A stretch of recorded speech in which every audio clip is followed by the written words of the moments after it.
जहाँ पे सारी विश्व कोरोना से लड़ने में व्यस्त है, वहीं एक मुल्क ऐसा है जो इस मुश्किल वक्त पे टेररिज्म को एक्सपोर्ट करने में लगा है।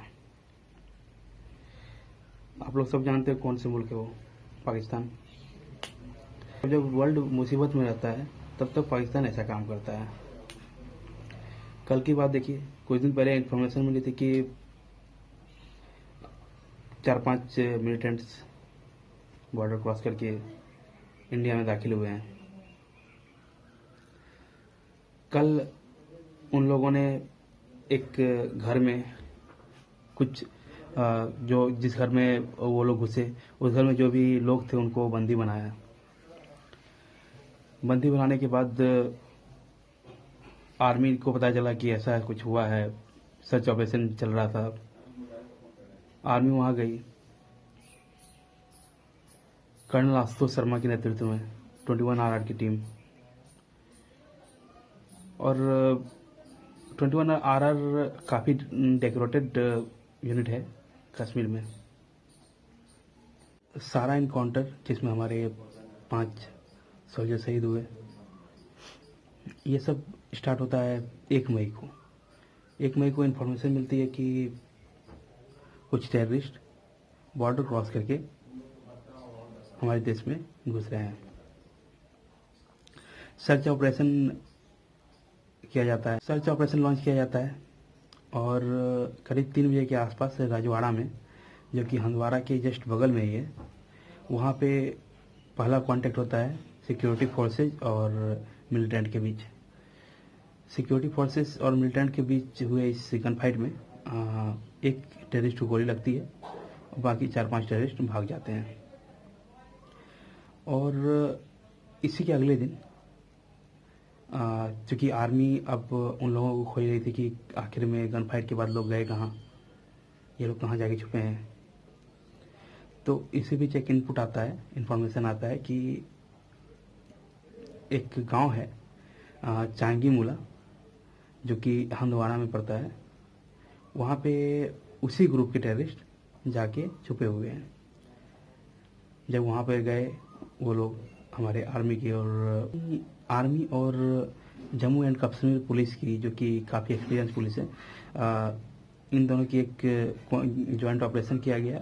ये कंबाइंड ऑपरेशन था। तो हमारे आर्मी के जो 5 जवान थे, जिसको कि लीड कर रहे थे कर्नल आशुतोष शर्मा, उनके नेतृत्व में आर्मी की एक टुकड़ी गई 5 लोगों की।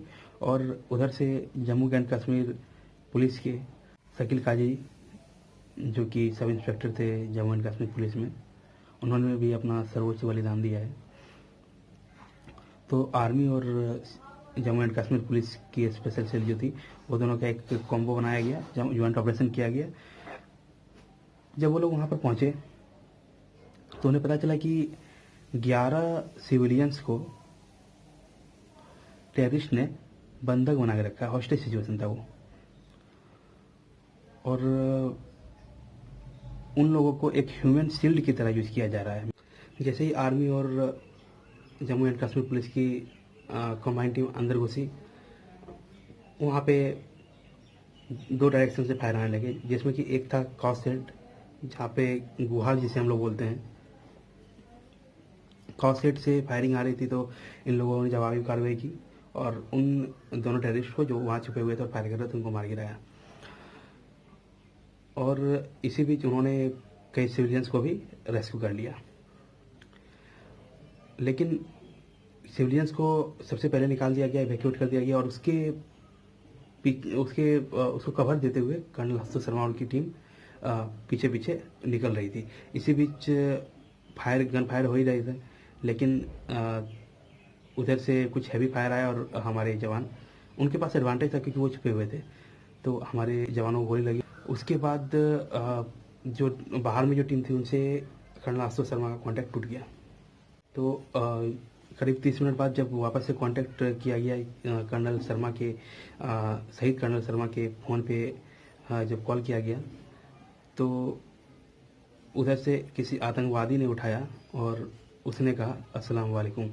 तो तब तक ये लोग समझ चुके थे कि कुछ गड़बड़ हो चुकी है, कुछ अनहोनी हो गई है। इस बीच में 30 मिनट तक इन्होंने वेट किया, क्योंकि ये चाहते तो फायरिंग कर सकते, लेकिन इन्हें पता नहीं था, इन्फॉर्मेशन नहीं था, और इसलिए भी इन्होंने जो बाहर वाली यूनिट थी इन्होंने आगे नहीं बुक किया, क्योंकि अंदर में हमारे जवान थे, इनको लग रहा था कि थे, लेकिन वो शहीद हो चुके थे। इन आतंकवादियों ने उन पे गोलीबारी करके उन्हें शहीद किया था।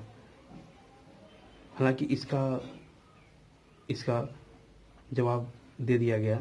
2 आतंकवादी जो कि उसमें छुपे हुए थे उस घर में, आर्मी ने उस घर को ही उड़ा दिया। वो लोग वहीं दब के मर गए।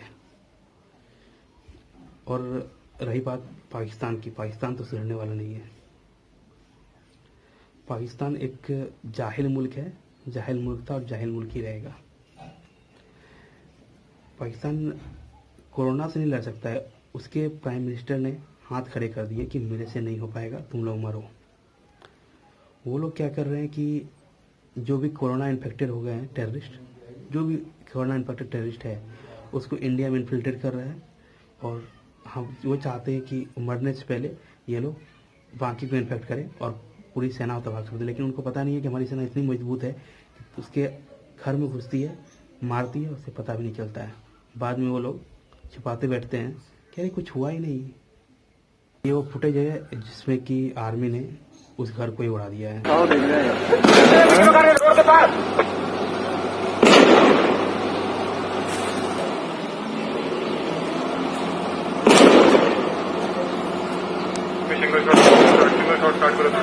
सिंगल शॉट देता रहे।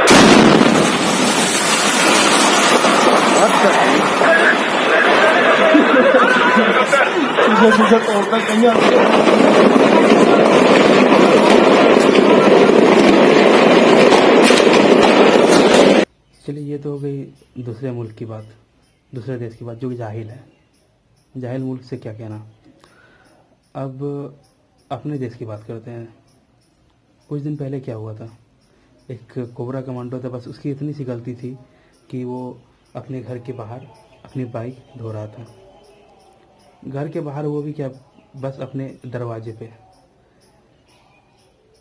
पुलिस आती है, कॉलर पकड़ती है उसका, मारती है, घसीट के ले जाती है,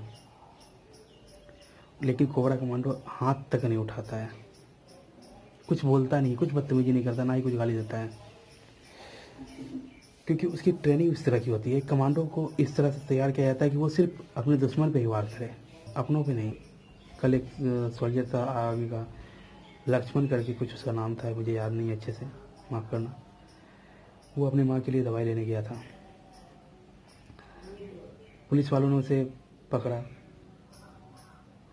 और इतनी बुरी तरह से मारा है जैसे कि पुलिस वाले उस पर अपना गुस्सा निकाल रहे थे। ऐसे नहीं है कि पुलिस खराब काम करती है, पुलिस बहुत अच्छा काम करती है। हम लोग अभी देख रहे हैं न्यूज़ में, हर जगह देख रहे हैं पुलिस अच्छे काम कर रही है, कोरोना वॉरियर्स की तरह काम कर रही है। लेकिन आपको आर्मी को भी इज्जत करना पड़ेगा। अगर पुलिस भी सेव है अभी घर पे, तो वो आर्मी के कारण ही है। कुछ दिन पहले एक कोबरा कमांडो था, वो बेचारा घर आया हुआ था, छुट्टी के टाइम लॉकडाउन था तो घर पे ही था वो, और वो उसकी गलती बस इतनी थी कि अपने दरवाजे पे, अपने घर के बाहर अपनी बाइक धो रहा था। पुलिस वाले आए, जबरदस्ती उसे मारा पीटा, घसीट के ले गए, खाली पांव घसीट के ले गए उसे थाने तक। उसका पूरा पैर छिल गया था, पूरा पीठ पे दाग आ गया था, खून जम गया था पैर हाथ में। ऐसे ट्रीट करते हैं हम लोग अपने सोल्जर से। कोबरा कमांडो को जंगल वॉरियर कहा जाता है, मतलब जो जंगल का वॉरियर। वॉरियर मतलब होता है योद्धा, जो जंगल का योद्धा हो। अगर कोबरा नहीं रहती तो अभी तक नक्सली पे इतना कंट्रोल नहीं हो पाता। कोई पुलिस जाकर के मुझे जैसा कोबरा काम करते हैं वैसे जाकर कोई काम करके दिखा दे जंगल में, नहीं होगा, हो नहीं सकता है। सो यार प्लीज़ अपने वॉरियर्स का इज्जत करना सीखिए, क्योंकि जो ट्रेनिंग वो लेके आए हैं वो कोई भी इंसान कोई भी आदमी नहीं ले सकता, ना ही कोई पुलिस ले सकता। उनकी ट्रेनिंग इतनी टफ होती है। यूएस नेवी सील्स, आपने नाम सुना होगा, जिसने ओबामा और बगदादी को मारा है। यूएस नेवी सील्स बिना खाए पिए 3 दिन तक, बस 3 दिन तक रह सकते हैं। कोबरा कमांडो बिना खाए पिए 11 दिन तक रह सकते हैं, जंगल में सर्वाइव कर सकते हैं। लेकिन इन पे ऐसा अत्याचार किया जाता है, ये जो कि बोलेंगे ये इंसान की तरह व्यवहार किया ही नहीं जाता है यार इनके साथ। ऐसा लगता है कि कोई दूसरे जगह से आए हैं, चले जाएंगे फिर। क्या है ये यार। हम लोग कहीं जाते हैं, बस पे बैठे रहते हैं। मैंने कई बार अपनी सीट कमांडो को या फिर कोई भी आर्मी वाले ट्रैवल कर रहे हैं उसको ऑफर किया है। वो लोग बोलते हैं नहीं, मैंने बोला नहीं आप बैठो। लेकिन मैंने ये चीज़ देखा कि कोई भी इंसान जो भी मेरे साथ उस बर्थ में या उस बस में ट्रैवल कर रहा है, किसी ने अपना सीट ऑफर नहीं किया। ये हमारा इंडिया, जहाँ पे हम अपने लोगों की इज्जत नहीं करते हैं, दूसरों को क्या करेंगे भाई। यही हमारा इंडिया। जो हमारे लिए मरते हैं उनकी हम इज्जत नहीं करते हैं। शर्म आनी चाहिए आप लोगों को। Thank you. वीडियो अगर अच्छा लगा हो तो शेयर कीजिए और उन शहीद जवानों की आत्मा की शांति के लिए प्रार्थना कीजिए। ओम शांति शांति शांति। जय हिंद।